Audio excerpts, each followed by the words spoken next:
Assalamualaikum warahmatullahi wabarakatuh. Pertama-tama saya ingin memperkenalkan diri. Nama saya Abdul Syawal. Di sini saya akan mengungkapkan pendapatku tentang Indonesia. Indonesia merupakan negara kesatuan yang berbentuk republik dan terletak di Asia Tenggara.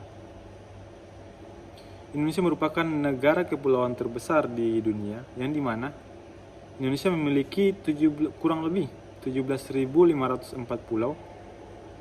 Dengan banyaknya jumlah pulau yang dimiliki Indonesia, otomatis akan banyak juga jumlah suku dan budaya serta adat istiadat yang ada di Indonesia. Selain dari itu, Indonesia juga merupakan negara tropis. Kenapa Indonesia negara tropis? Karena Indonesia dilewati oleh jalur Khatulistiwa, sehingga menjadikan dia sebagai negara tropis. Keuntungan dari Indonesia menjadi negara tropis adalah yang pertama, Indonesia akan kaya akan rempah-rempah. Kemudian, Indonesia juga kaya akan kekayaan-kekayaan alam yang meliputi seperti tambang batu bara, tambang emas, nikel, ataupun yang lainnya. Kemudian, yang berikutnya saya akan masuk di wawasan Nusantara. Wawasan Nusantara berdasarkan arti pandang yang luas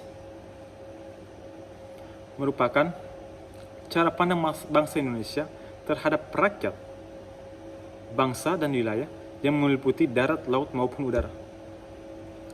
Untuk implementasi sendiri tentang wawasan Nusantara terdapat 4. Yang pertama yaitu menjadikan falsafah Pancasila sebagai pedoman hidup utama dalam membentuk visi kehidupan, yang artinya dalam setiap sila Pancasila dari sila 1 sampai sila ke-5 dijadikan sebagai pedoman hidup bagi seluruh masyarakat yang ada di Indonesia. Dengan menjadikan Pancasila sebagai pedoman hidup, otomatis Indonesia bukan tidak mungkin akan menjadi sebuah negara yang maju. Kemudian mewujudkan sikap nasionalisme dan cinta tanah air. Contoh dari sikap nasionalisme dan cinta tanah air sendiri yaitu adalah dengan mencintai produk lokal, yang artinya brand-brand asli Indonesia itu harus diangkat, bukan malah membeli brand-brand dari luar Indonesia. Yang intinya kita menaikkan harga pasar untuk brand-brand yang ada di Indonesia. Kemudian implementasi yang ketiga adalah mewujudkan pembangunan sumber daya manusia. Contoh untuk kita mewujudkan pembangunan sumber daya manusia itu dengan cara kita bersekolah dengan sungguh-sungguh, mengikuti pendidikan dengan sungguh-sungguh, dengan terwujudnya sumber daya yang mumpuni untuk Indonesia. Saya yakin Indonesia tidak akan susah untuk menjadi negara maju. Kemudian yang keempat yaitu menghargai tiap perbedaan kebudayaan, yang artinya seperti kebudayaan yang ada di Jawa, di Sumatera, kita harus saling ada rasa toleransi. Kemudian saya masuk kepada wawasan kebangsaan. Wawasan kebangsaan, implementasi wawasan kebangsaan sama wawasan Nusantara mungkin tidak jauh berbeda. Namun untuk wawasan kebangsaan lebih ditekankan pada menggali potensi yang ada dalam negara Indonesia tersebut.